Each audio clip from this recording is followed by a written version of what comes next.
Hello everyone, मैं self Ajit Singh Bisht. आज मैं आपको इंडियन पॉलिटी का एक topic commissions, committee, bodies, institution जिन्हें हिंदी में संस्थाएं बोलते हैं, इनके बारे में पढ़ेंगे।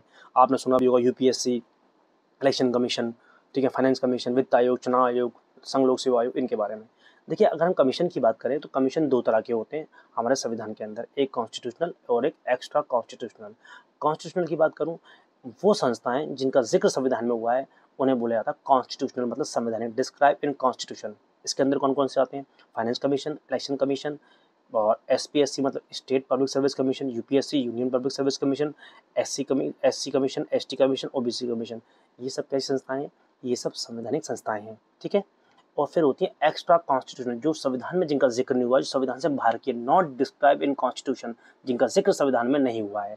ये दो तरह की होती हैं, एक होती है स्टैचुरी और एक होती है आपकी, स्टैच्यू को हिंदी में बोलते हैं संविधिक, और एक होती है मेड बाय एग्जीक्यूटिव रेजोल्यूशन, मतलब कार्यपालिका प्रस्ताव द्वारा निर्मित की गई हैं।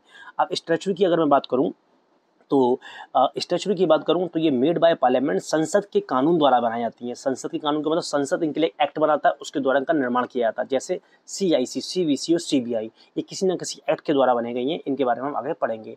दूसरी है मेड बाय एग्जीक्यूटिव रेजोल्यूशन, मतलब कार्यपालिका प्रस्ताव द्वारा, मतलब राष्ट्रपति राष्ट्रपति के आदेश से बनाई जाती हैं। इसका बहुत अच्छा एग्जाम्पल है आपका नीति आयोग। तो मैंने आपको बताया अभी तक कि कमीशंस या कमेटी दो तरह की हो, कमीशंस ये संस्थाएं दो तरह की होती हैं, संवैधानिक और गैर संवैधानिक। संवैधानिक जिनका जिक्र संविधान में हुआ है, गैर संवैधानिक जिनका जिक्र संविधान में नहीं किया गया है।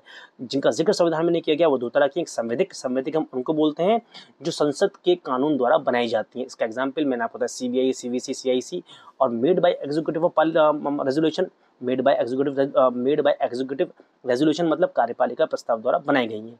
जैसे राष्ट्रपति ऑर्डर देता है तब बनाई जाती है। इसका एग्जाम्पल है आपका नीति आयोग, ठीक। नेक्स्ट स्लाइड में हम देखते हैं, थोड़ा स्पीड ज़्यादा हुई, अगली बार से मैं धीरे रखूंगा।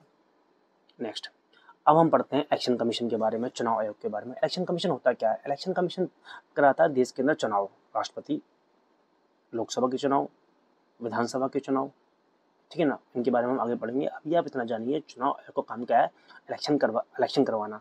आर्टिकल 324 क्या कहता है, इलेक्शन कमीशन के बारे में बात करता है। तो पहले हम पढ़ेंगे जनरल प्रोविजन, साधारण टॉक, मतलब बहुत बेसिक बातें इलेक्शन कमीशन के बारे में। पहला, आर्टिकल 324 क्या कहता है? आर्टिकल 324 ये कहता है कि इलेक्शन कमीशन भारत में होगा, एक चुनाव आयोग के बारे में बात करता है।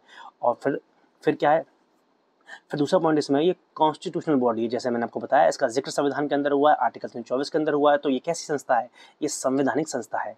Next point, quasi judiciary body है, मतलब अर्ध न्यायिक संस्था है। अर्ध न्यायिक का मतलब होता है, क्वासी जुडिशरी मतलब अर्ध न्यायिक। अर्ध न्यायिक का मतलब होता है ये न्याय करती है, न्यायालय की तरह काम करती है, वो न्यायालय होती नहीं है, ठीक है ना। तो इसलिए क्या बोला था, अर्ध न्यायिक क्वासी जुडिशरी। जैसे मैं आपको बताऊं, अभी की मैं आपसे अगर मैं बात करूं तो महाराष्ट्र में क्राइसिस चली थी, शिवसेना पार्टी की कुछ लोगों ने शिवसेना को तोड़ दिया, ठीक है ना, उनके मेंबर्स नहीं, ठीक है। अब मुद्दा ये है कि शिवसेना किसकी पार्टी है, ठीक है ना। अभी वहाँ पे एक मुद्दा ये, शिवसेना हमारे यहाँ बाल ठाकरे की पार्टी है, ठीक है ना। सॉरी, बाल ठाकरे मतलब उनके जो बेटे हैं, जो भी उनके बेटे हैं, नाम बोल रहा हूँ, ठीक है ना। तो उद्धव ठाकरे की पार्टी है, या उनसे जो निकले हैं अभी जो नए सीएम, उनकी पार्टी है। तो वहाँ जो विवाद है ना, उसको सॉल्व कौन करेगा? उसको सॉल्व करेगा इलेक्शन कमीशन। ये पावर इलेक्शन कमीशन के हाथ में, पार्टी किसकी होगी, तो इसलिए न्याय कौन कर रहा है? Election commission. तो इसलिए इसे बोलते हैं अर्ध न्यायिक संस्था, इसे बोला जाता है। अब आपको एक बार बताऊं, चुनाव से पहले इलेक्शन कमीशन क्या करता है? चुनाव से पहले जो इलेक्शन कमीशन होता है वो क्या करता है, एक डेट 1-2 महीने पहले चुनाव आचार संहिता लगाता है। इसे बोलते हैं इलेक्शन कोड ऑफ कंडक्ट। इसमें होता क्या है, इसमें क्या इलेक्शन कमीशन क्या करता है, पूरी जो मशीनरी होती है ना, जैसे मान लीजिए यूपी के अंदर चुनाव है, तो यूपी के अंदर 1 महीने पहले, 1.5 महीने पहले वो क्या करेगा, एक डेट घोषणा करेगा चुनाव की। इसे बोलते हैं इलेक्शन कोड ऑफ कंडक्ट। इसमें क्या होता है, जितनी भी मशीनरी होती है, तंत्र जितना भी होता है राज्य का, वो सब इलेक्शन कमीशन के अंडर में आ जाता है, ठीक है ना। इसी को बोलते हैं इलेक्शन कोड ऑफ कंडक्ट, आचार संहिता, ठीक है ना। सारी पावर किसके हाथ में आती है? इलेक्शन कमीशन के अंडर में आ जाती है, ठीक है ना, उसके पास आ जाती है। अब पढ़ते हैं इसका ऑर्गेनाइजेशन, संगठन कैसे बनता है इलेक्शन कमीशन। देखिए, इलेक्शन कमीशन की बात करूं तो इसमें एक होता है सीईसी, चीफ इलेक्शन कमिश्नर, ठीक है ना। एक और दो होते हैं इलेक्शन कमिश्नर, ठीक है। अब मैं बात करूं सीईसी और ईसी की, मतलब चीफ इलेक्शन कमिश्नर की और इलेक्शन कमिश्नर की। चीफ इलेक्शन कमिश्नर को हिंदी में बोलते हैं मुख्य चुनाव आयुक्त, और इलेक्शन कमिश्नर को बोलते हैं चुनाव आयुक्त। सीईसी एक होता है और ईसी 2 होते हैं। अब इन दोनों की नियुक्ति राष्ट्रपति द्वारा ही की जाती है। और इनके कार्यकाल, टर्म की बात करूं, टर्म मतलब कार्यकाल, इनकी कार्यकाल की बात करूं तो 65 वर्ष की आयु तक और 6 साल, जो पहले हो, ठीक है ना, जो पहले वो उनका कार्यकाल होता है।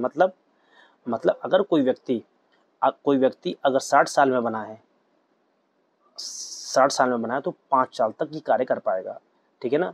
और कोई व्यक्ति अगर 59 में बना है तो 6 साल तक कार्यकाल उसका हो पाएगा, ठीक है, समझ जाएंगे इस पॉइंट को। अब आगे देखते हैं। देखिए सीईसी की अगर मैं बात करूं तो इसे कार्यकाल से पहले कैसे हटाएंगे। अगर कार्यकाल तो 6 पैसे यहाँ लिख दिया गया है, कार्यकाल से पहले कैसे हटाएंगे। अगर ये मिसयूज करें अपने पावरों का, संविधान का उल्लंघन करें, तो इनको कार्यकाल से पहले कैसे हटाया जाएगा।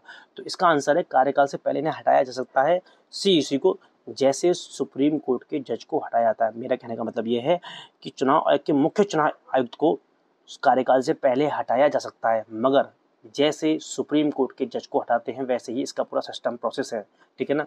अब इलेक्शन कमीशन को कैसे हटाएंगे, चुनाव आयुक्त को कैसे हटाएंगे, तो उसके कार्यकाल से पहले हटा सकते हैं, मगर इसमें क्या होता है, कार्यकाल से पहले इलेक्शन कमीशन को सीईसी की एडवाइस पर प्रेसिडेंट हटा सकता है। मतलब जो मुख्य चुनाव आयुक्त होता है वो बोलेगा कि जो ये चुनाव आयुक्त है इसको हटा दो, तो राष्ट्रपति हटा सकता है, ठीक है ना। किसकी सलाह पर राष्ट्रपति हटाता तो है, किसकी सलाह पे, मुख्य चुनाव आयुक्त की सलाह पे हटाता है। तो ये है आपका यहाँ तक चुनाव आयोग। अब देखते हैं नेक्स्ट। देखिए इलेक्शन कमीशन कार्य क्या होते हैं। इलेक्शन कमीशन का कार्य क्या है, इलेक्शन कराना, चुनाव कराना। हम पढ़ ही रहे हैं किसके चुनाव कराता है, राष्ट्रपति, उपराष्ट्रपति, MP Lok Sabha, MP Rajya Sabha, MLA, MLC के चुनाव कराता है, ठीक है ना। मगर पंचायत, म्यूनसिपैलिटीज के इलेक्शन कमीशन नहीं कराता। फिर कौन कराता है, जो राज्य में चुनाव स्टेट इलेक्शन कमीशन होता है वो कराता है पंचायत के चुनाव और म्यूनसिपैलिटीज के चुनाव। पेपर में इसलिए क्वेश्चन आता है कि चुनाव आयोग किसके चुनाव नहीं करवाता है, तो पंचायत और म्यूनसिपैलिटीज के चुनाव ये नहीं कराता है। कौन कराता है, इसके चुनाव कराता है इलेक्शन कमीशन स्टेट वाला, वो कराता है। और देखिए और क्या काम है इसके, चुनाव की तिथि का निर्धारण करना, मतलब चुनाव कब होंगे ये डेट तय कौन करेगा, इलेक्शन कमीशन करेगा। मतदाता सूची तैयार करना, देखिए जैसे हम घर पे होते हैं चुनाव के समय तो हमारे घर पे हमारी मतदाता लिस्ट आती है, ये कौन तैयार करता है, इलेक्शन कमीशन तैयार करता है, ठीक है ना। राजनीतिक दलों को पंजीकरण, ठीक है ना, जितने भी जो चुनाव में खड़े होने उनका रजिस्ट्रेशन कौन करवाता है, इलेक्शन कमीशन करवाता है। राजनीतिक दलों का चुनाव चिन्ह देना, चुनाव चिन्ह कौन देता है, इलेक्शन कमीशन देता है। देखिए जैसे कांग्रेस का है, बीजेपी का अपना चुनाव चिन्ह है, आम आदमी पार्टी का अपना चुनाव चिन्ह है, जो भी चुनाव चिन्ह मिलते हैं ये इलेक्शन कमीशन ही देता है, ठीक है ना, देता है, ठीक है ना। इलेक्शन कोड ऑफ कंडक्ट, मतलब वही इन्फोर्स लागू करना, चुनाव से पहले आचार संहिता को लागू करना। आचार संहिता लागू करने का मतलब क्या है, पूरी मशीनरी पावर अपने अंडर में ले लेना, पुलिस वोलिस जो भी चीज़ें होती हैं सब उनके अंडर में आ जाती हैं, ठीक है। इलेक्शन में रिफॉर्म करना, बड़े मतलब बदलाव लेकर आना चुनाव में, ठीक है ना। और पॉलिटिकल पार्टीज को राष्ट्रीय पार्टी, राज्य पार्टी का दर्जा देना, ये इसका काम है।